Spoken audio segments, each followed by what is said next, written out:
Mainit na naman ang usapan kay XRP matapos sabihin ng isang crypto expert na ang totoong breakout nito ay magsisimula lamang kapag nalampasan na ang kanyang all-time high.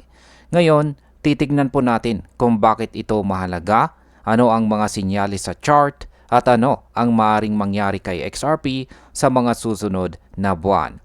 Kaya yan po ang siyang ating pag-uusapan sa video na ito, pero bago po tayo magpatuloy ay pakibasa na lamang po muna ang disclaimer dito po sa ibaba ng ating screen. At ayan, kailan po mangyayari ang tunay na breakout ni XRP? Ayon po rito kay CW, isang kilalang crypto investor, ang tunay na rally ni XRP ay darating lamang kapag nabasag na nito ang kanyang all-time high. Sa ngayon ay papalapit na raw ito at mas lumalakas po ang chance na mangyari ito. Ayan, sabi niya rito, remember that the real rally for XRP comes after the ATH breakout. It's getting closer. Ayan, at check na rin natin yung kanyang ibinahaging chart dito. Isa po itong weekly chart time frame ng XRP USD trading pair. Yan, kung titignan po natin ang market psychology, ang all-time high ay nagsisilbing pinakamalaking resistance. Kapag nabasag po ito, madalas nagiging tuloy-tuloy ang pagtaas dahil mas marami pong traders at investors ang pumapasok. Kung mangyari po ito kay XRP, posibleng magkaroon po ng malakas na momentum at magdala ng panibagong presyo sa mas mataas na antas. Ano naman po ang sinasabi ng chart cycles ng XRP dito? Yan, ipinakita po ni CW ang kanyang chart dito na naglalagay kay XRP sa apat na mga phases. Una, may accumulation stage kung saan mabagal ang galaw. Pangalawa ay ang corrective phase kung saan bumababa po ang presyo at nagko-consolidate. Pangatlo, ang sideways trading phase na nagpapakita ng paghahanda. At ang panghuli ay ang breakout phase kung saan mabilis ang pag-akyat ng presyo. Ngayon ay sinasabi po ng analysis na nasa yugto na sa XRP bago ang major breakout.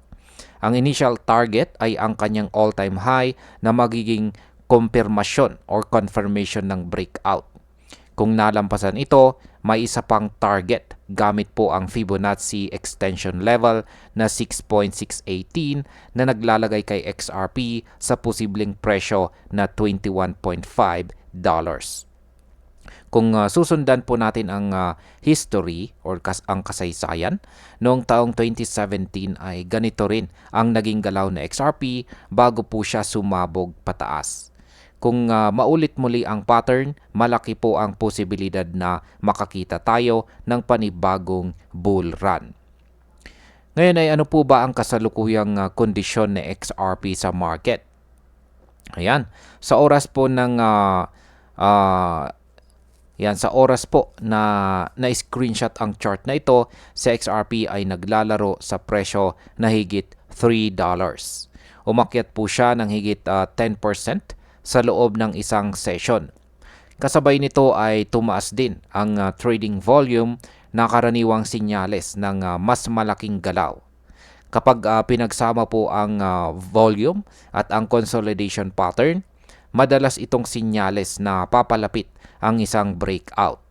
Pero kailangan din nating tandaan na habang hindi pa nababasag ang all-time high, mananatiling malaking resistance ito para kay XRP. Ayan.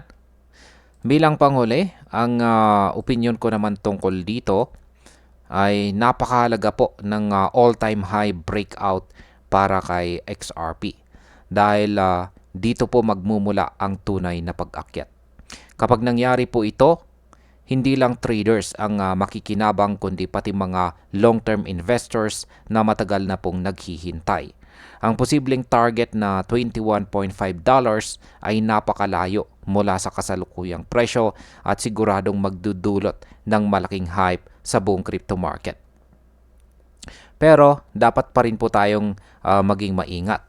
Ang mga ganitong technical projection ay hindi po agad-agad natutupad at may posibilidad pa ring magkaroon ng volatility bago umabot sa puntong yan.